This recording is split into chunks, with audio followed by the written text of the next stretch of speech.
बच्चों जैसा कि हम लोग 8.4 में पढ़े थे, त्रिकोणमिति पढ़ रहे थे हम लोग, तो त्रिकोणमिति पे ही आधारित है 9.1। तो आज हम लोग 9.1 यानी हाइट एंड डिस्टेंस पढ़ेंगे, ऊंचाई और दूरी। हम लोग ऊंचाई है ना और दूरी से संबंधित सवाल पढ़ेंगे, जिसको आप लोग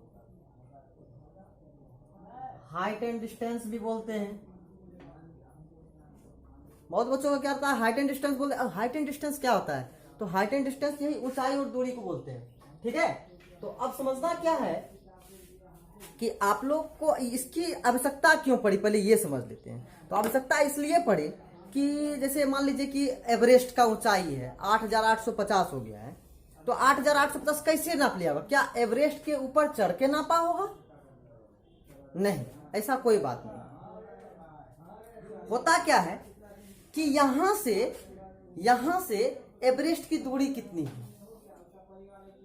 ठीक है, यहां से एवरेस्ट की दूरी कितनी है और कितना डिग्री का कोण बन रहा है, इसी से किसी भी चीज का मतलब आप कहीं कोई भी चीज का ऊंचाई है, दीवार का है, सीढ़ी का, कोई भी चीज का ऊंचाई है, कोई भी चीज आप देख रहे हैं। जैसे मान लीजिए कोई टावर आप देख रहे हैं और आपको पता है कि टावर कितना, आप क्या कीजिएगा, टावर को फीता से नापिएगा? नहीं नहीं, ऐसा कोई बात नहीं है।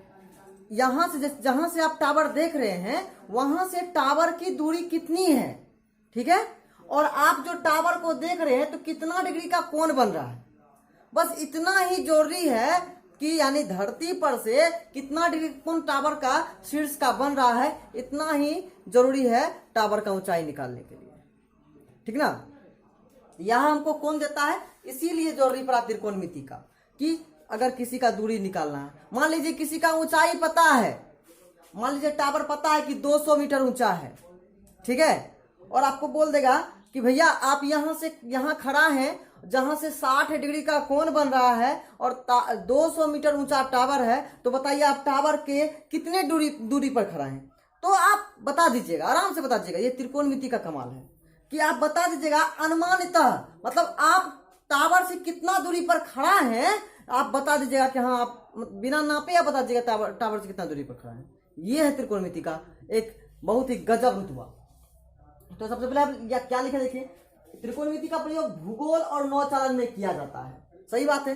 अब नौचालन सब क्या करता है, देखता है कि जैसे मान लीजिए रडार रहता है उन लोग के पास, अब तो रडार का प्रयोग किया जाने लगा है, लेकिन जैसे कि मान लीजिए कि भारत का नौचालन सब है तो गया, अब वहां से वो देखता है कि कितना दूरी पर है हम लोग, कितना दूरी पर है, तो वो दिमाग लगाता है कि लाइट हाउस से हमारा कोण कितना बन रहा है, लाइट हाउस से कोण कितना बन रहा है, 60 का बन रहा है, 30 का बन रहा है, 45 का बन रहा है, 90 का बन रहा है, कितना का बन रहा है, ठीक है, और वहां से और लाइट हाउस कितना ऊंचाई है तो उसको पता ही रहता है कि लाइट हाउस का 20 मीटर ऊंचाई है, 30 मीटर ऊंचाई, कितना ऊंचाई है, और उसके बाद वो आराम से निकालता है हम कितने किलोमीटर के डिस्टेंस में हैं। ठीक है, तो इसी तरह से त्रिकोणमिति का प्रयोग होने लगा। 19वीं शताब्दी में बृहद त्रिकोणमिति सर्वेक्षण ब्रितानी भारत की एक ऐसी विशाल सर्वेक्षण परियोजना थी, ब्रितानी एक परियोजना थी भारत का, जिसके लिए 2 बृहत्तम थियोडोलाइट का निर्माण किया गया। इसका निर्माण किया गया थियोडोलाइट का। ठीक है, अब समझिए क्या हुआ, इससे क्या हुआ कि 1852 ये जो 19वीं शताब्दी है, ये 1800 से ऊपर जो होता है, यानी कि शताब्दी जब स्टार्ट हो, जैसे अभी आप मान लीजिए 2020 चल रहा है तो ये 21वीं शताब्दी चल गया, फिर 2000 से ऊपर आ गया। जैसे 18वीं शताब्दी को क्या बोलेंगे, 1700 से ऊपर, और जैसे मान लीजिए 1752 है, 82 है, तो ये 18वीं शताब्दी हो गया, ठीक ना। तो ऐसे ही शताब्दी को क्या आता है तो समझिए। तो 1852 में सर्वेक्षण करने के दौरान विश्व का जो सबसे ऊंचा पर्वत था, उसी का खोज क्या कहते हैं, जिसका नाम एवरेस्ट पड़ा था। ठीक है बच्चों, यहां तक चलते हैं। अब जो हम लोग पढ़ेंगे, देखिए क्या है, ये समझ में आ गया, अब इसको मिटा। ठीक है, अब देखिए क्या पढ़ना है। अब देखिए यह पढ़ना क्या है कि जैसे मान लीजिए ये एक ऊंचाई है, एक खंबा है, ठीक है, अब खंबा है, मान लीजिए यहां पर ये भी धरती से जुड़ा हुआ है, तो ये पूरा धरती ये हुआ ना, ये क्या हुआ, पूरा धरती हुआ, नहीं समझे। मान लीजिए ये तो मान लीजिए आप धरती, आप दिखा तो नहीं सकते धरती कहां पे है, ये धरती हुआ आपका, और ये मान लीजिए इस पे खंबा है, और यहाँ से मान लीजिए एक वस्तु यहाँ पे रखा हुआ है, चप्पल है, जूता है, कुछ भी है भाई, यहाँ रखा हुआ है। और यहाँ से जो है इसका कोण बन रहा है, कितना कोण बन रहा है, कुछ भी कोण बन रहा है, मान लीजिए 30 डिग्री का कोण बन रहा है। तो यहाँ से एक थीटा कोण बन रहा है, इसका कोण बन रहा है। तो इस कोण को बोलते हैं उन्नयन कोण। इस कोण को क्या बोलते हैं? उन्नयन कोण बोलते हैं। समझ में आया ना? इस कोण को क्या बोलेंगे? उन्नयन कोण बोलेंगे। ठीक है। और जो ये नीचे वाला रहेगा, जहां से कोण बनेगा, जहां से कोण बनेगा, समझे, जहां से कोण बनेगा इस धरती पर से, या जहां से कोण बनेगा, उसको क्या बोलते हैं? क्षैतिज रेखा बोलते हैं। ठीक है ना? क्या बोलते हैं? क्षैतिज रेखा बोलते हैं, जहां से कोण बनता है। अच्छा, एक चीज और कि अच्छा, यहाँ पे जो वस्तु है तो यहाँ से ऐसे करके देखा जाता है, यहाँ से एक बार देखा जाता है। तो देखने के लिए क्या हुआ? दृष्टि से देखेंगे, यानी आंख से देखेंगे। कोण कहां से बनेगा? आंख से बनेगा, यानी दृष्टि से देखेंगे। तो इसको क्या बोल देंगे? दृष्टि रेखा। रेखा है ही, और दृष्टि से देखेंगे, रेखा है और दृष्टि से देखेंगे तो दृष्टि रेखा। क्या होगा ये? दृष्टि रेखा। समझ में आ रहा है? ठीक है बच्चों। और अब बताइए, यहां से किसको देख रहे हैं? यहां से किसको देख रहे हैं? यहां पर एक वस्तु होगा तब तो उसको देख रहे होंगे ना। अरे भैया, किसी भी चीज को देखने के लिए क्या ये होना चाहिए ना कि किसको देख रहे हैं। मान लीजिए आप घड़ी को देखते हैं, घड़ी को देखते तो होता है कि घड़ी को देख रहे हैं, एंगल आपका बन रहा है, घड़ी पे बन रहा है ना। और मान लीजिए अगर आप मान लीजिए कि मीनार को देख रहे हैं तो एंगल बनता है मीनार पे देख रहे हैं, या मूर्ति लगा तो मूर्ति पे देख रहे हैं। तो मतलब क्या हुआ? यहां पर एक वस्तु है। कौन है? यहां पर वस्तु है। ठीक है, वस्तु को देख रहे हैं। क्लियर है? तो उन्नयन कोण हो गया, क्षैतिज रेखा हो गया, और यहां पर जो है आपका 90 डिग्री का कोण बनता है। ये कंप्लीट है। यहां से समझ में आया? अब एक चीज आपको ये बताएंगे, 9.1 में आपको क्या होगा, छोटा सा सिंपल सा बात बताने जा रहे हैं, समझिएगा। नाम क्या था? ऊंचाई और दूरी। तो ऊंचाई और दूरी था, तो दो शब्दों से बना, ऊंचाई और दूरी। तो यहां पर हमको दो ही चीज चाहिए हर वक्त सॉल्व करने के लिए, याद रखिएगा, दो ही चीज चाहिए। और मेरा एक सिंपल सा ट्रिक है इसमें, एकदम आसान सा। जब भी इसको सॉल्व कीजिएगा तो माइंड में कंसंट्रेट कीजिएगा कि जो दिया है वो तो दिया है, जो नहीं दिया है वो भी दिया है। दैट मीन्स, यानी कि जो आपको निकालना रहता है, जैसे मान लीजिए ऊंचाई निकालना है, ठीक है, और जो दिया है उबला तो लेना ही है, और जो निकालना है उबला भी दिया है। अगर इस ट्रिक को फॉलो कीजिएगा तो आपका सारा सवाल बन जाएगा।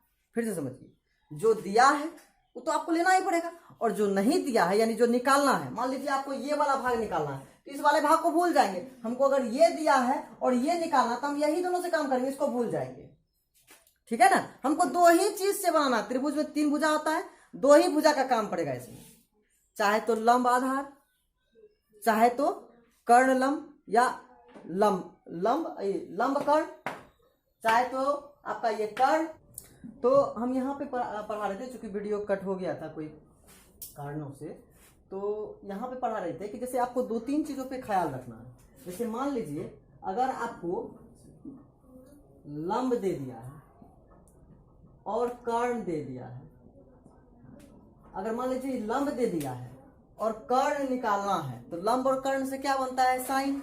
और ऐसे कोसेक भी बनता है, लेकिन हम साइन लेके ही बना लेंगे। हमको 3 ही चीज पे चलना है, चाहे साइन, चाहे कॉस, चाहे टेन। हमको कॉसेक का कोई जरूरी नहीं पड़ेगा इसमें, सेक का जरूरी नहीं पड़ेगा, और हमको कॉट का भी जरूरी नहीं पड़ना है ना, लेना ही नहीं, कोई जरूरी नहीं उसका, क्योंकि दोनों तो एक ही मिलता है। साइन में लंब भी मिल जाएगा, कर्ण भी मिल जाएगा, तो क्यों हम जो है कोसेक लेंगे। और कॉस में हमको क्या मिलता है? हाँ, आधार, और क्या मिलता है? आधार मिलता है, और क्या मिलता है? कर्ण मिलता है। अगर हमको आधार दे दिया है, कर्ण निकालना है तो कॉस ले लेंगे, कर्ण दे दिया है, आधार निकालना है तो भी कॉस का लेंगे। और अगर लंब है और आधार आपको निकालना है तो टेन का यूज करेंगे। यही याद रखना है, 3 चीजों का याद रखना है, इसमें ज्यादा काम नहीं है। अधिकतर सवाल तो आपको टेन पे बन जाएगा और साइन पे बन जाएगा, कुछ ही सवाल आपको कॉस पे बनेगा, है ना। अधिकतर सवाल में टेन का ही यूज करेंगे हम लोग। फिर से समझते हैं एक बार कि अगर लंब और आधार देगा तो टेन का यूज करेंगे, अगर आधार कर्ण दे देगा तो कॉस का, और लंब कर्ण दे देगा तो साइन का। और एक बात हमेशा याद रखना है, जो निकालना है वो तो निकालना ही है, उसको तो लिखना ही पड़ेगा, और जो दिया है उसको भी लिखना पड़ेगा। दैट मीन्स दोनों चीज, दो ही चीज का प्रयोग करेंगे, एक जो निकालने वाला और एक जो आपका दिया है। ठीक है, एक इसको एग्जाम्पल के स्वरूप भी समझेंगे, इसको मिटाते हैं। अब कुछ ऐसे भी सवाल आते हैं जिसमें मान लीजिए कि जैसे आप खड़ा हो,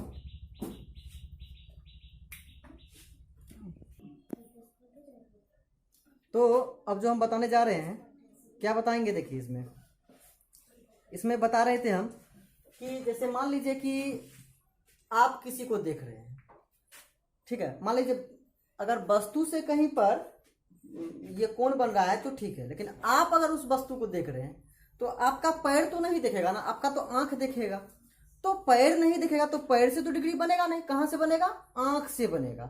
तो मान लीजिए यहां से आप देख रहे हैं तो आंख से कौन बन रहा है, पैर से तो नहीं बन रहा है, यानी ये वाला भाग जो है, आपकी जो ऊंचाई है, इतना भाग तो फॉल्स हो गया ना, नहीं समझे बात को। जैसे मान लीजिए ये मीनार है, मान लीजिए ये टावर है, और यहां पे आप खड़ा हैं, ठीक है, और यहां पे आप खड़ा हैं और इसको आप देख रहे हैं, तो आप यहां से देखेंगे या यहां से देखेंगे।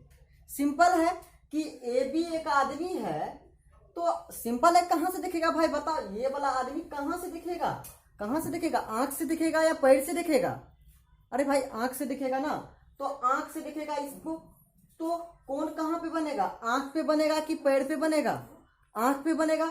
तो ये वाला भाग क्या कहलाया, और ये जब यहां से दिखेगा तो यहां पे कौन बनेगा, ये वाला भाग क्या कहलाया। तो हम आपको बताए थे जहां पर कौन बनेगा उसको कौन सा रेखा बोलते हैं, क्षैतिज रेखा उसको बोलते हैं, उसको क्षैतिज रेखा बोलते हैं। जहां पर कोण बनता है वहां से अगर आप रेखा खींचिए, ये इमेजिनरी लाइन है, काल्पनिक रेखा है, ये काल्पनिक रेखा हुआ, ये बनावटी रेखा है, अपने मन से किए हैं ड्रॉ, ये क्षैतिज रेखा हुआ। तो ये जो धरती पे है इसको क्या बोलेंगे, इसको बोलेंगे क्षैतिज तल। क्या बोलेंगे, क्षैतिज तल। इसी के समांतर जो रेखा खींचा जाता है उसको क्षैतिज रेखा कहते हैं। इसी के समांतर में, सीधा इसी का ना है, समांतर रेखा समझते हैं ना, इसके समांतर ये खींचते हैं, तो क्षैतिज तल, ये तल हो गया धरती, जहां पे हम लोग खड़ा है, जहां हम खड़ा है और जहां पे ये टावर खड़ा है, ये इसके सामने हो गया क्षैतिज तल, ये रेखा हो गया क्षैतिज तल। अब बोलेगा तभी आप समझाए थे क्षैतिज रेखा, हम बताए थे कि जहां पर कोण बनता है उस रेखा को क्षैतिज रेखा कहते, ये समझाए थे। आप ये मत समझिएगा कि धरती पर का रेखा को क्षैतिज रेखा कहते, ये नहीं बताए थे हम बोले जहां पे कोण बनता है, मान लीजिए कोण अगर ऊपर में बनेगा तो क्षैतिज रेखा ऊपर में हो जाएगा, ठीक ना, लेकिन ये क्षैतिज तल हर हमेशा रहेगा नीचे वाला। क्लियर है। और इसको कौन सा कोण बताए थे, उन्नयन कोण बताए थे, और यहाँ पे वस्तु रहता है, समझे, इसको देखिएगा, ठीक है। तो बात कहां पे है कि आप जैसे मान लीजिए यहाँ पे अगर आप नाम सजाएंगे तो A B C D E रख दीजिए, तो सबसे बड़ा चीज आप जान लीजिएगा कि जब इस टाइप के सवाल को बनाएंगे तो इस टाइप के सवाल में आपको यहाँ तक का ऊंचाई निकलेगा, लेकिन आपका लंबाई इसमें घट जाएगा, आपका लंबाई इसमें घट जाएगा तब बनेगा। लेकिन सवाल जैसे बनेगा हम आपको समझाएंगे कैसे बनेगा ये सवाल। ये लंबाई इसमें घटा के तब ना इतना दूर का दूरी निकालेंगे, फिर इसको जोड़ेंगे, क्या करेंगे नहीं करेंगे ये आप इसको जादू की तरह अभी दबा के रखिए, ठीक है, फिर आगे बताएंगे इसके बारे में। अब बच्चों तभी हम बता दिए थे कि क्षैतिज रेखा क्या होता है, क्षैतिज तल, लेकिन उसके बारे में समझ लीजिए क्षैतिज तल क्या होता है। तो पृथ्वी के समानांतर खींचे गए तल को क्षैतिज तल कहते हैं। जो जैसे आपका ये पृथ्वी है, इसमें बहुत सारा चीज है, लेकिन इसी के समांतर जो हम लोग खड़े हैं, अगर सीधा रेखा खींच दिए, जैसे ये रेखा अगर खींच दिए तो ये क्या हो गया, क्षैतिज तल हो गया। और जहां से कोण बनता था वह खींच दिए तो वो क्षैतिज रेखा हो गया, यानी कि इसी के समांतर एक रेखा के, ये क्षैतिज तल है तो इसके समांतर जो खींचेंगे वो क्षैतिज रेखा होगा, ठीक है ना, ये क्षैतिज तल हो गया आपका, ठीक है। और इसी के समांतर जो खींचेंगे वो क्या कहलाएगा, क्षैतिज रेखा कहलाएगा, ठीक है ना, समझ में आ गया। अब है आपका दर्शक रेखा क्या होता है, यानी दृष्टि रेखा क्या होता है। तो किसी दर्शक की आंख और देखी जाने वाली वस्तु की, किसी दर्शक की आंख मान लीजिए यहां पर है, मान लीजिए आपका आंख यहां पर है, ठीक है, और आप वस्तु को यहां पर देख रहे हैं, तो देखी जाने वाला वस्तु मिलाने वाली रेखा, यानी ये रेखा को इसे मिला देंगे, ये आपका आंख यहाँ पर है और वस्तु यहाँ पर है, इसको मिलाने वाली रेखा को क्या कहते हैं? दृष्टि रेखा कहते हैं। अभी समझ में आ गया होगा क्षैतिज तल क्या होता है, क्षैतिज रेखा क्या होता है, और आपका जो है दर्शक रेखा क्या होता है। ठीक है, ये जो आपका हुआ क्षैतिज तल हुआ और ये आपका क्षैतिज रेखा। यहाँ पे क्षैतिज तल के समांतर ये वाला जो रेखा है क्षैतिज तल के समांतर है। ठीक है, अब समझ, हम लोग एक कोण के बारे में पढ़े हैं अभी, उन्नयन कोण के बारे में। एक कोण इसमें और चर्चा होगा जिसका नाम पड़ेगा अवनमन कोण। वो कहां से बनेगा वो भी सिखा रहे हैं। मान लीजिए जैसे ये रास्ता है,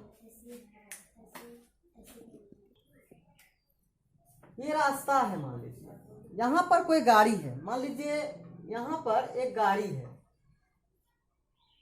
यहां पर एक गाड़ी है, मान लीजिए ये गाड़ी है यहां पर, और ये गाड़ी है ना, और ये गाड़ी जो है, ये गाड़ी ऐसा है कि ऊपर से एक हवाई जहाज चल रहा था, मान लीजिए ये हवाई जहाज चल रहा था,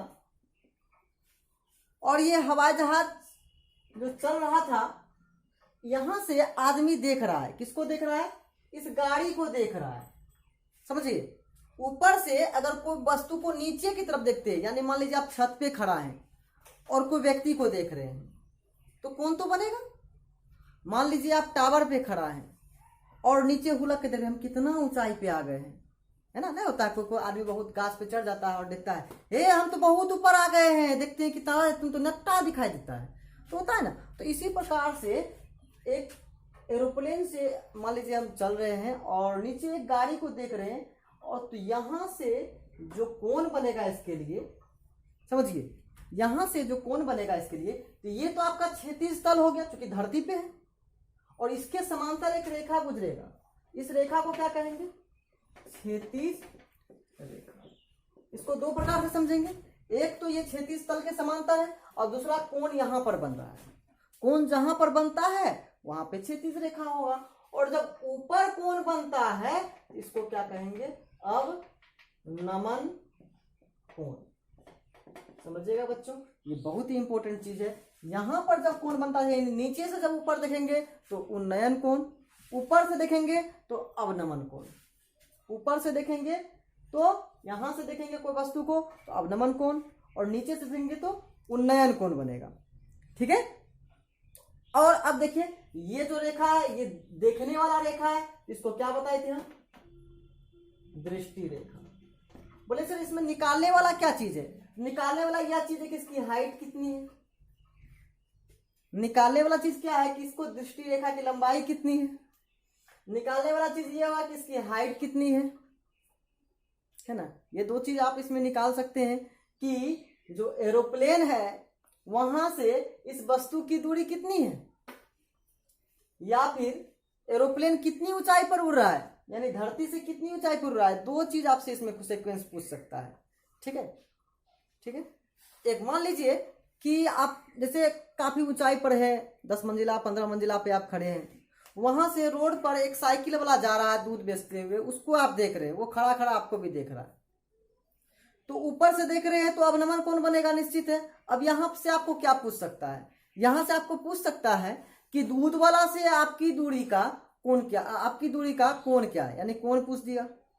दूसरा क्या पूछ सकता है कि दूध वाला से आपकी दूरी कितनी है, तो दूध वाला से आपकी दूरी कितनी है भाई, तो दूध वाला से यानी क्या जितना डिग्री कोण बन रहा है वही रेखा दृष्टि रेखा की लंबाई क्या है।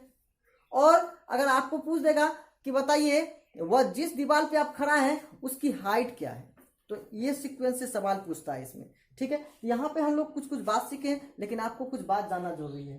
जैसे मान लीजिए अवनमन कोण आपका 60 डिग्री है, तो उन्नयन कोण भी 60 डिग्री होगा आपका।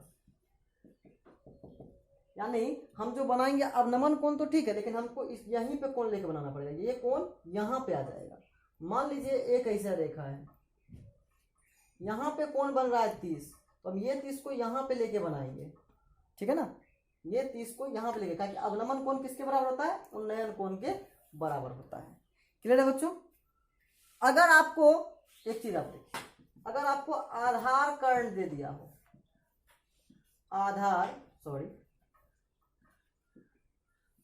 आधार और क्या दिया हो, कर्ण दिया हो।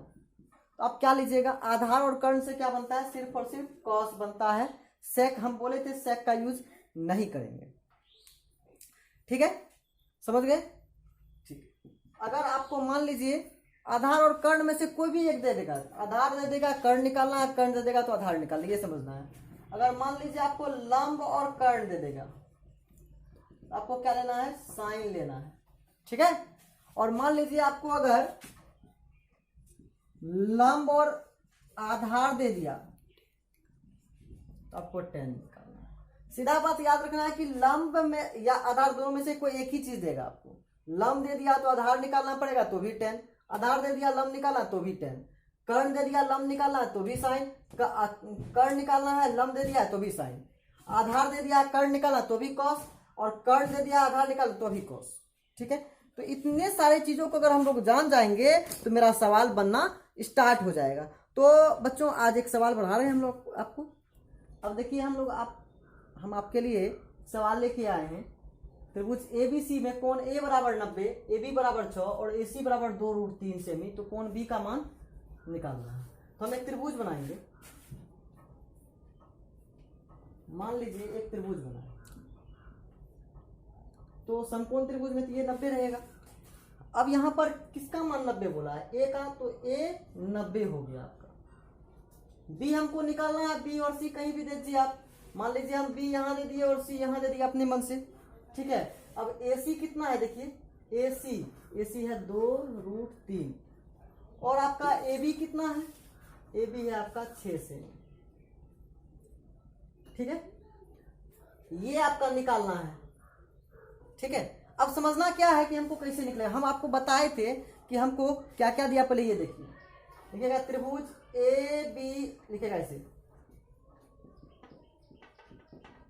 समकोण त्रिभुज ABC। आपको क्या क्या दिया है इसमें, ये लिखिए पहले। हमको दिया है कोण A बराबर 90 डिग्री, और क्या दिया है, AB बराबर 6 सेमी और AC बराबर 2√3 सेमी दिया है। ठीक है, अब हमको ये बात पता करना है कि इसमें समकोण त्रिभुज जो आपका दिया है, इसमें ये बात पता करना, हमको दो ही चीज से वैल्यू करना है, दो ही चीज से वैल्यू निकालना। तो आपका जो कोण B का मान है ये निकालना है, तो ये आपका किसी से भी निकल सकता था दोनों मान से, लेकिन हमको ये तो दिया है नहीं। देखिए इसमें क्या कर दिया है, हमको B का मान निकालना, तो थीटा के सामने वाला लंब और नीचे वाला क्या है, आधार। तो लंब और आधार से क्या बनता है, tan बनता है ना। तो tan बनता है, तो लंब और आधार से क्या बनता है, tan बनता है। तो tan से हम लोग क्या निकाल लेंगे, ये वैल्यू निकल सकता है। तो चलिए हम क्या करेंगे, हम लोग क्या करेंगे बताइए, लिखेंगे tan और B है, हमको B का मान निकालना, तो लिखेंगे tan B। क्या ले लेंगे, tan B क्या होता है, लंब बटे क्या होता है, आधार। अब बोलेगा सर आप कर्ण क्यों नहीं लिए, क्योंकि हमको लंब और आधार ही दिया था ना। अगर मान लीजिए हमको ये दे देता तो हम कोई भी चीज लेके बना सकते थे, लेकिन हमको ये तो दिया ना, यही निकालना है, इसलिए ये निकालना है। तो हमको दो चीज तो चाहिए ना भाई। अरे दो चीज नहीं चाहिए, तीसरा चीज कैसे निकालोगे, है ना। एक चीज से दो चीज थोड़ी निकलता है, दो चीज से एक चीज निकल सकता है। ठीक है, तो tan B लंब, थीटा के सामने वाला लंब होता है, लंब का मान क्या है AC, और आधार का मान क्या है, नीचे वाला AB। एक तो कर्ण फिक्स ही रहता है ना। तो आप बताइए AB का tan B का मान कुछ नहीं, AC का मान कितना है 2√3 और AB का मान कितना है 6। 2 इकाई 2, 2 3 कितना 6। ठीक है, तो अब आप यहां पे कर सकते हो, tan B बराबर कितना बचा, ऊपर में √3 बटे कितना बचा है 3। ऊपर नीचे किससे गुना करोगे जो परमेकरण हो जाएगा, √3 से। किससे, √3 से। तो √3 को √3 से गुना करेंगे तो 3, और नीचे क्या हो जाएगा, 3 को √3 से गुना 3√3। ये 3 क्या हो गया, कट गया। तो नीचे क्या बचा, 1 बटे √3। तो tan B बराबर क्या आया, 1 बटे √3 आया, 1 बटे √3 आया। तो आप बताइए tan B में 1 बटे √3 किसका वैल्यू है, किसका वैल्यू है भाई, 30 डिग्री का वैल्यू है ना।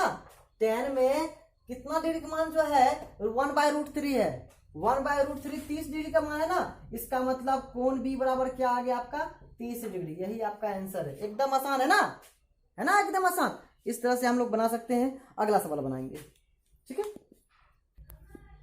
अब देखिए एक सवाल और लाते हैं हम लोग। दूसरा सवाल क्या है, एक उदग्र मीनार। अब देखिए ये क्या हुआ, ऊर्ध्वाधर बोल दिया, उदग्र बोल दिया, तो ये सीधा हो गया, सीधा मीनार है कि ऊंचाई कितना है 2√3 है। ठीक है, अब उसके छाया की लंबाई, इसका जो छाया है, छाया अब बताइए छाया ऐसे पड़ता है या छाया नीचे पड़ता है, ये दिमाग लगाइए। छाया जो है आप जब चलते हैं तो छाया आप कहाँ देखते हैं, ऊपर से आता है या नीचे से आता है? आप देखिएगा नीचे से छाया बनता है, ऊपर से नहीं बनता है। तो नीचे से छाया बनेगा, तो नीचे से छाया जब बनेगा यानी इसकी लंबाई इधर नापेंगे या इधर नापेंगे, इसकी छाया कितना है 2 मीटर, नीचे बनता है छाया, है ना। ठीक है, तो इसकी छाया की लंबाई कितना है 2 मीटर। तो प्रकाश स्रोत का जो उन्नयन कोण होगा, तो प्रकाश स्रोत का उन्नयन कोण तो यही बनेगा ना, उन्नयन कोण तो यहाँ बनता है। ठीक है, यानी ये निकालना है आपको, यानी ये थीटा मान लीजिए। ठीक है, अब आप इसमें कोई भी वैल्यू रख दीजिए, पी रख दीजिए, क्यू रख दीजिए, आर रख दीजिए। बोलेगा सर ये ऐसा क्यों, तो ऐसा इसलिए क्योंकि यह जो है इसमें ना ए दिया था, ना बी दिया था, ना सी दिया था।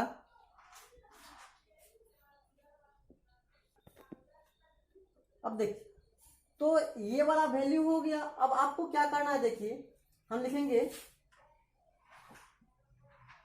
पहले आप ये देखिए कि आपको दिया क्या है, मीनार की ऊंचाई आपको कितना दिया है 2√3 दिया है। अब मीनार की ऊंचाई का नाम क्या है पी क्यू, तो पी क्यू आपको कितना दिया है 2√3। ठीक है, और जो छाया की लंबाई है उसका नाम क्या है क्यू आर, और क्यू आर कितना है, सेंटीमीटर था, तो क्यू आर कितना है 2 मीटर है। अच्छा मीटर देखते हैं, तो 2 मीटर हो गया। ठीक है, तो मीनार की ऊंचाई पी क्यू यानी 2√3 मीटर और छाया की लंबाई क्यू आर यानी 2 मीटर। अब आप चलिए समकोण त्रिभुज, नाम क्या है समकोण त्रिभुज का पी क्यू आर। ठीक है, अब पी क्यू आर में आप क्या देखिएगा, आपको क्या निकालना है और क्या दिया है, तो हमको ये निकालना है, हमको 2 चीज चाहिए। 2 चीज हमको क्या दिया, ये दिया और ये दिया है। ये सबसे बड़ा वाला भुजा का नाम क्या है कर्ण, तो कर्ण तो हमको नहीं दिया है, हमको निकालना क्या, पहले ये देखिए हमको निकालना थीटा। चलिए अब कहानी खत्म। अब हमको 2 चीज चाहिए, 2 चीज क्या क्या दिया है, एक दिया है ये और एक दिया है ये चाहे तो लंब है चाहे तो ये लंब है, तो थीटा के सामने वाला लंब होता है तो लंब ये हो गया, तो आधार ये है, यानी लंब और आधार से क्या बनता है कर्ण बनता है, लंब और आधार से क्या बनता है कर्ण बनता है। हमको ये क्यों नहीं लेंगे बताइए, क्योंकि हमको इसका कोई काम ही नहीं है। क्यों नहीं काम है, क्योंकि हमको ये निकालना है और 2 चीज हमको चाहिए था, 2 चीज दिया हुआ है, तो हम क्या लिखेंगे tan, और हमको थीटा है, थीटा का मान निकालना है, तो tan थीटा बराबर क्या होता है लंब बटे क्या होता है आधार होता है। लंब का मान क्या दिया है पी क्यू है और आधार का नाम क्या है क्यू आर।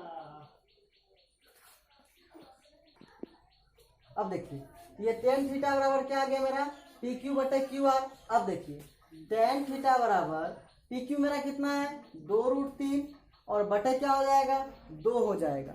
ठीक है ना, तो tan थीटा अब 2 क्या हो गया कट गया, तो tan थीटा बराबर क्या आ गया मेरा √3।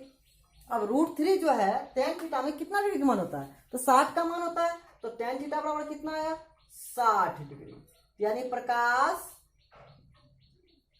स्रोत का उन्नयन कोण बोला था, प्रकाश स्रोत का उन्नयन कोण, तो प्रकाश स्रोत का उन्नयन कोण कितना डिग्री निकला मेरा 60 डिग्री होगा। ठीक है, प्रकाश स्रोत का उन्नयन कोण कितना डिग्री होगा 60 डिग्री होगा। ठीक है बच्चों, तो इस तरह से हम सवाल बनाते हैं। अब आगे भी हम लोग चलेंगे उस सवाल पर।